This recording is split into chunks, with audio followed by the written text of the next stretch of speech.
Welcome to From Caving In to Crushing It, the podcast for those who find themselves immersed in adversity and choose to write their story instead of having others write it for them.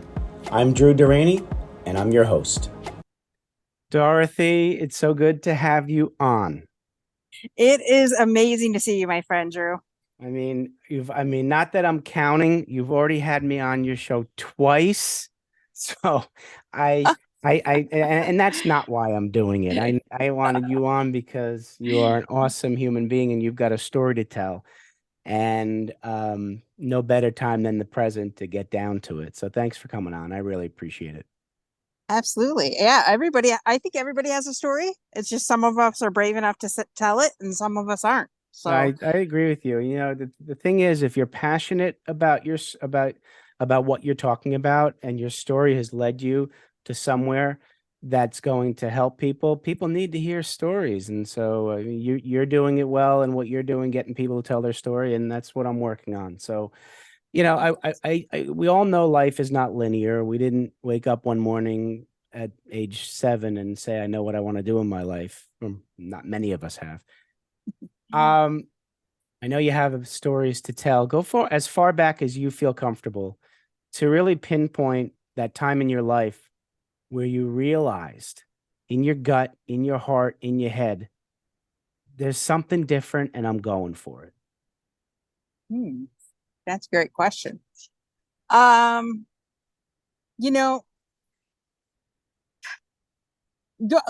back, the really defining moment when I was younger was always constantly being bullied, right? And having that low self-esteem and not really putting myself out there because, being overweight as far back as I can remember, it was always a thing, right? And no matter what I tried, nothing worked. And really just being discouraged. And basically, I was that girl that did not want to be front and center of anybody's attention and made it a point to just stick away from everybody. So much to the point where, so the first guy that came along that said he loved me, I was just like, I believed him, right? And well, that turned into a nightmare.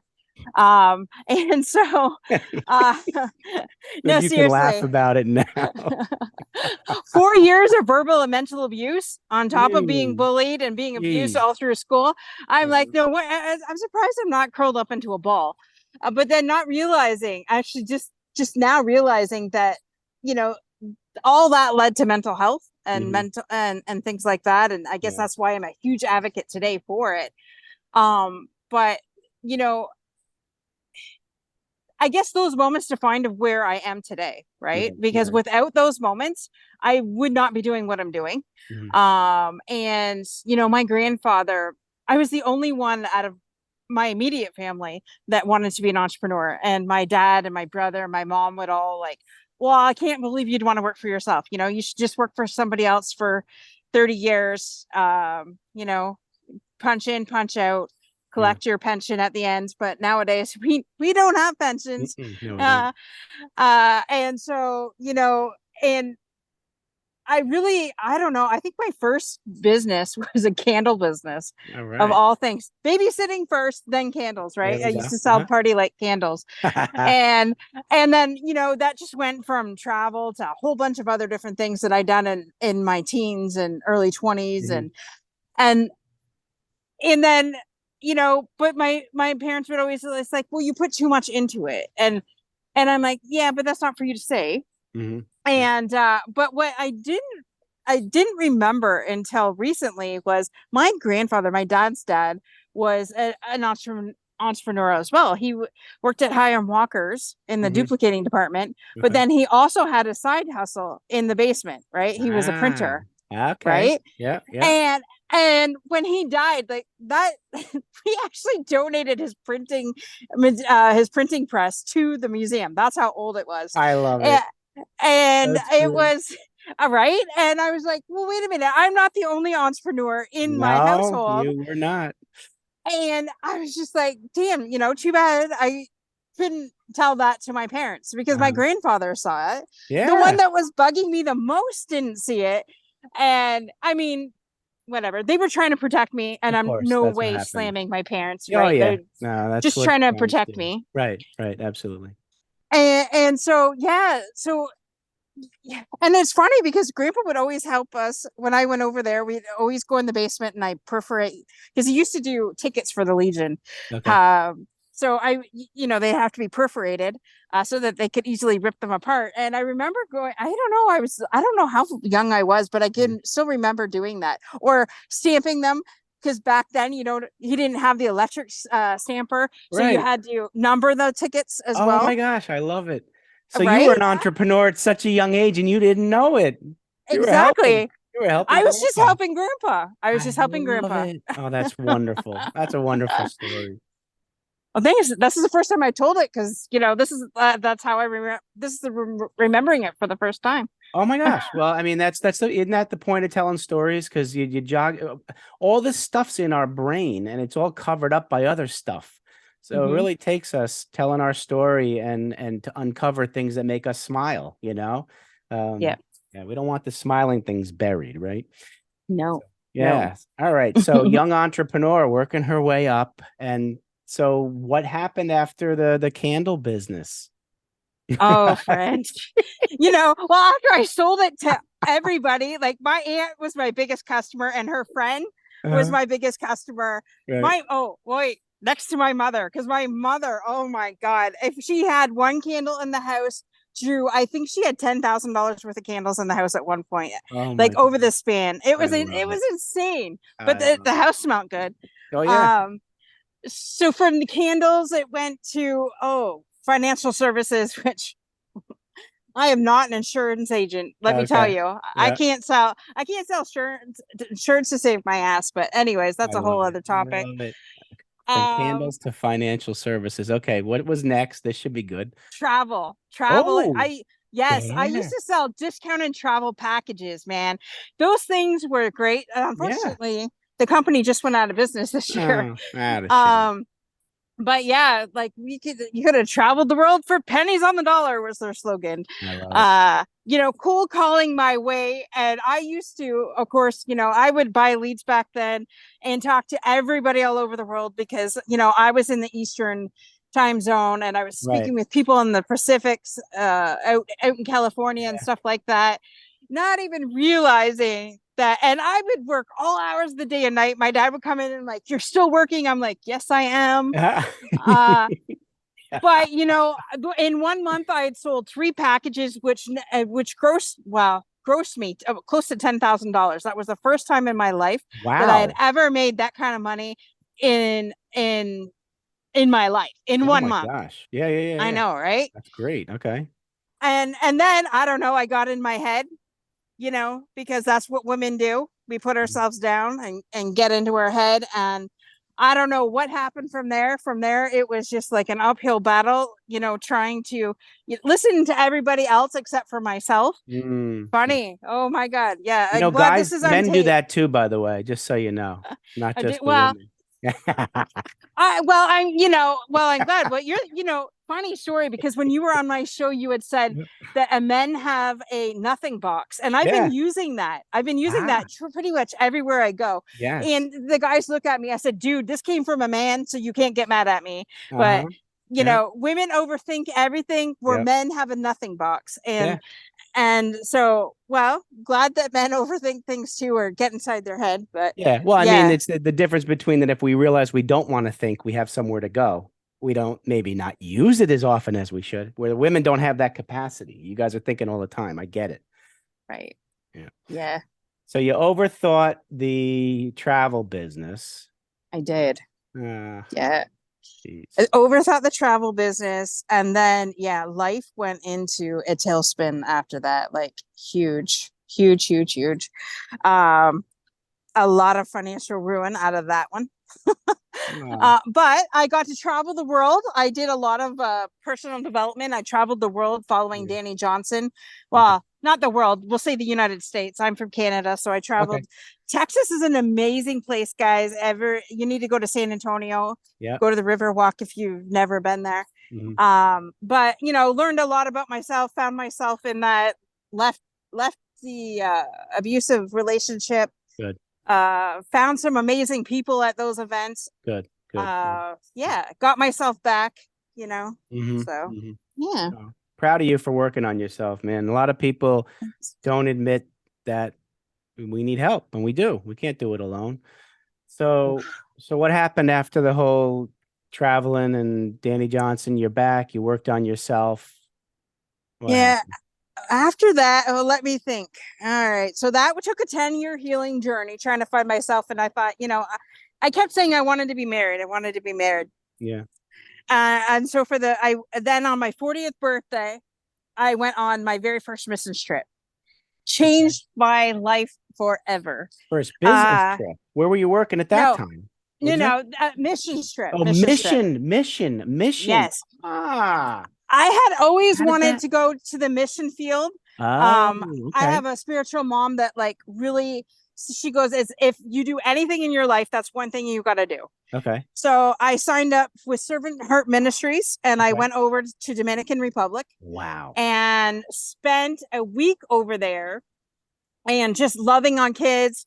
These kids could be happy in a field full of like garbage. See? Yep. They made Mhm. a ball out of, I don't know, some garbage that was there. They Yeah. played kickball. Yeah. We did skits for them. Hmm. I sat down in the middle of the field and had all these little girls around me. They were playing with my hair, braiding my hair. I have pictures of that. They took my phone, took pictures, I love it. and then one of them stole my sunglasses, and I had to get that back. Oh, geez.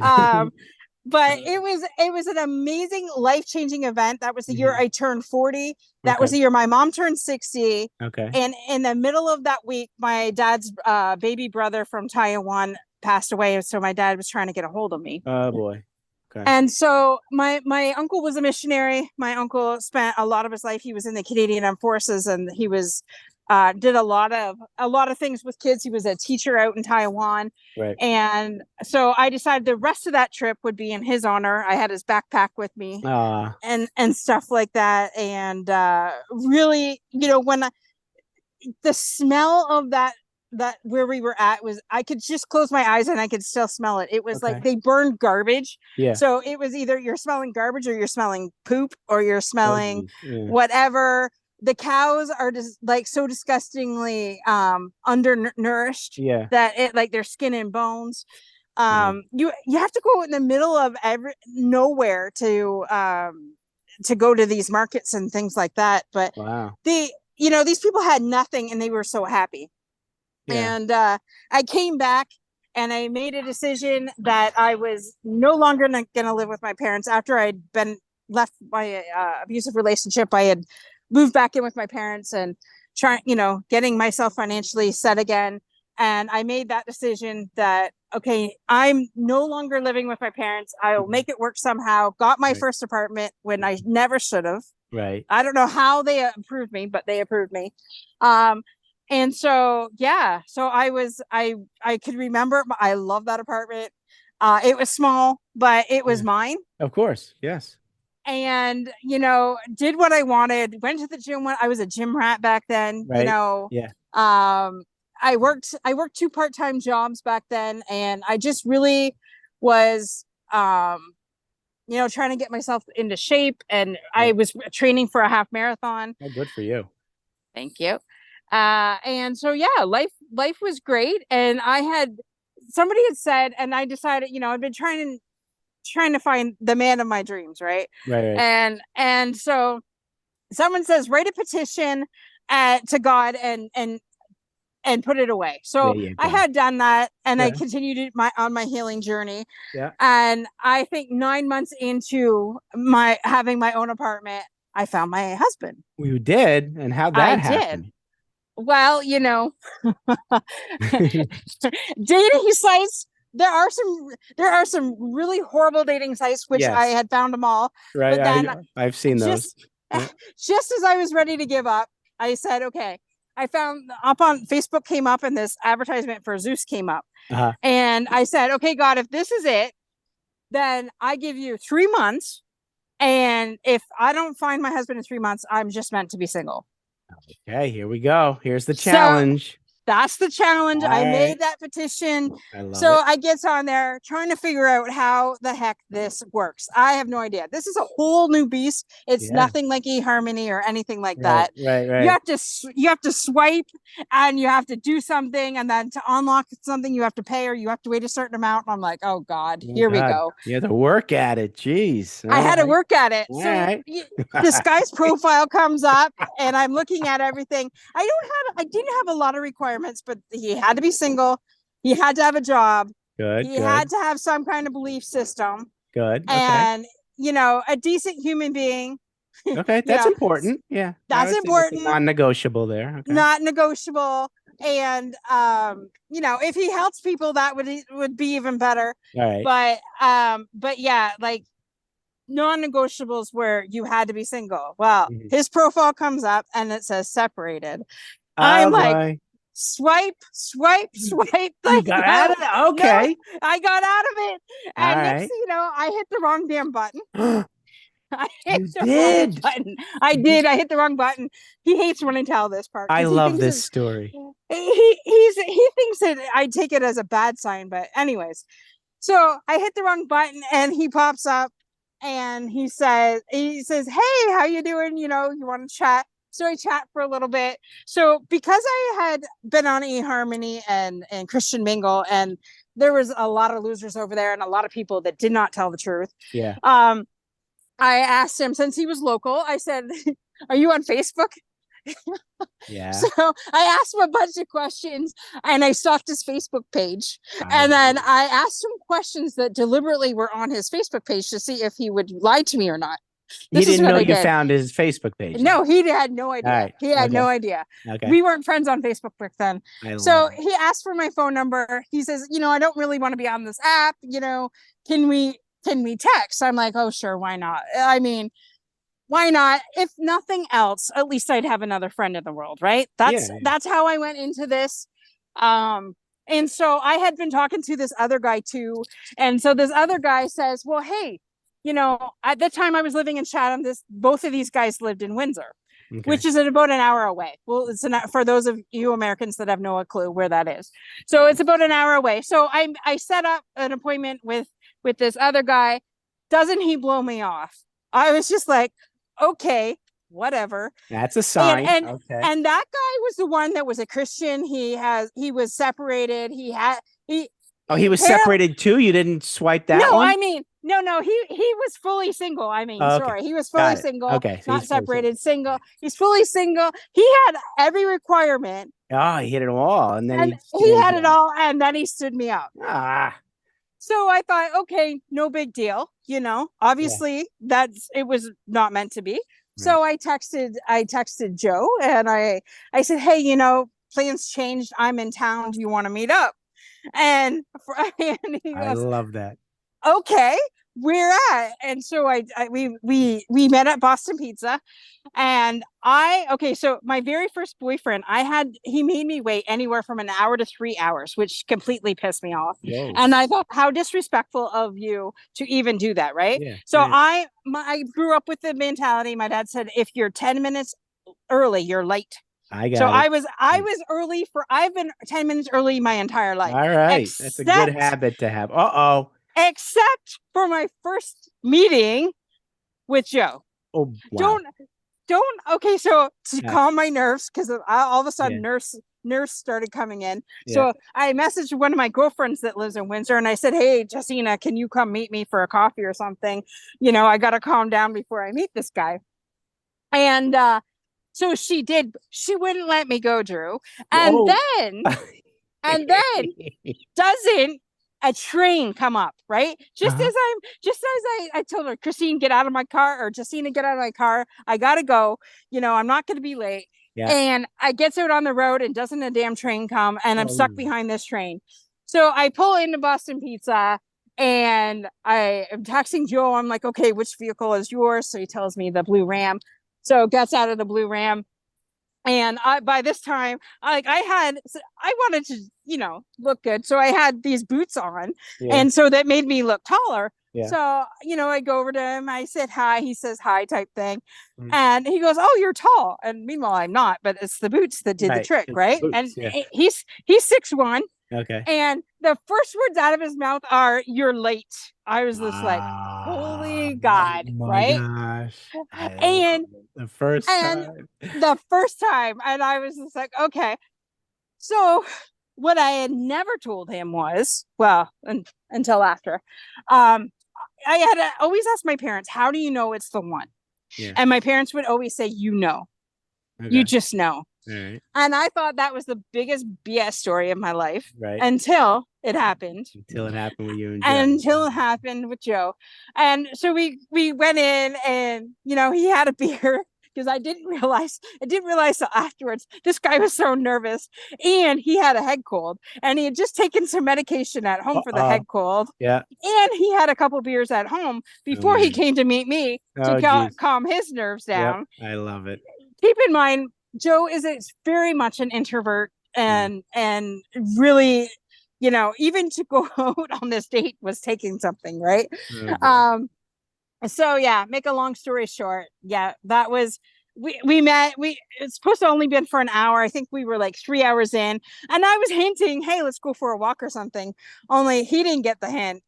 And I was just like, so he went home and I went home, and then he's messaged me the entire night. I'm like, "Dude, like, did you not catch that I didn't want the night to end?" And he's just like, "Well, no, I'm sorry, I didn't." I love it. That's some guys. I'm telling you, you can't just give them hints. No, It's a you great gotta, yeah, story. apparently you gotta really tell you guys what You do, we're right between thinking, the eyes. Yes, yes. right Because then between the eyes. then you won't hear the word blindsided anymore. Yeah. Yeah. So So yeah, wow. All that right. So was, what are you doing now for like professionally oh, and stuff? I mean, obviously you're still with Joe. I get that, and everything's yes, good. yes. So what are you doing now professionally? Professionally, I am a bookkeeper by day. Uh-huh. And my what I am transitioning into is a full media production company, Yeah. is what is the onset. And so at the moment I have two shows that I'm producing and hosting. Right. Um, Thinking of adding a third, because Oh, I okay. am also a military or veteran advocate. Uh-huh. And I love my military guys and Yep. women. Yep. And so I really, really want to help and support them, Right. like we have been for the last 2 years. Right. And so yeah, so with that, so we do the podcast. I also do professional interviews for Mhm. business owners, Right. and get some content for their social media. Good. Help them to be seen is the whole Great. thing, right? Absolutely. Yeah. So yeah, that's what it's all about right now. And if anybody wants help starting their own podcasting, that's something else that we branch out into. um a lot of people want to do it, have no idea, afraid to do it, and then you call me and hire me and I do it for you. Right. There you go. Beautiful. Best way to outsource. Find somebody who knows what she's doing, and you're good to go. And I can That's right. vouch for Dorothy knowing what she's doing. So, two final questions. And the first one is, so Dorothy, you're sitting with 7 to 10-year-old Dorothy, and you want to give her advice about life. What are you going to tell 7 to 10-year-old Dorothy? Do what's in your heart. I love it. Don't listen to anybody else. I love Just listen to your heart and go after it.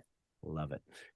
All right. You put a different hat on, and now you're Mhm. with Dorothy, the young businesswoman, entrepreneur, ready to go out into the world and make a name for herself in business. What are you going to tell her in terms of business advice?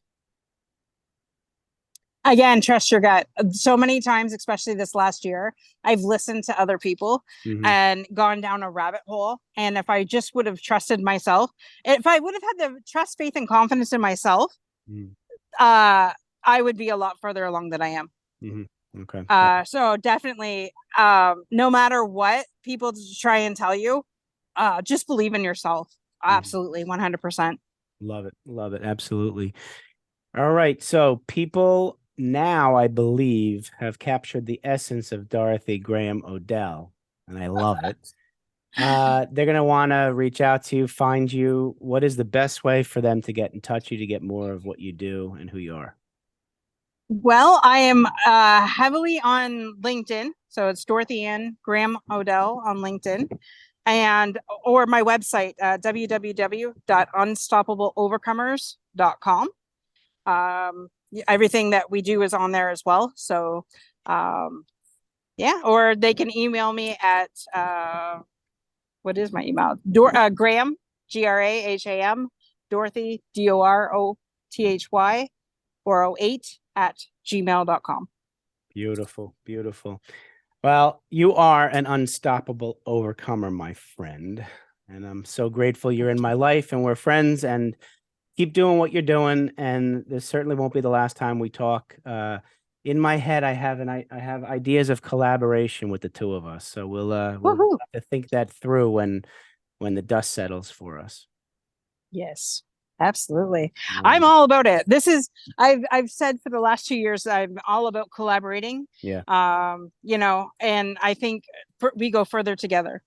Yeah, so absolutely. Absolutely. Well, thanks again for coming on. And, everybody out there, please link up with Dorothy, especially with the whole veteran thing, because I want to support our veterans too. So have a wonderful day, everybody, and be well. Stay healthy. Thanks so much for listening. If you enjoyed the episode, please subscribe and give us a review to help others find it. I'd like you to answer this question. Are you living the life you want to live, or are you living the life others want you to live? I'd like you to think about that for a second, because I strongly suggest you live the life you want to live. If you want to learn more about what I stand for and my services and how I'm able to help many men get out of their own way, please go to my website at www.profitcompassion.com. Feel free to also email me at drew@profitcompassion.com. I'd love to have a conversation with you. Take care of yourself and choose to write your own story instead of letting others write it for you.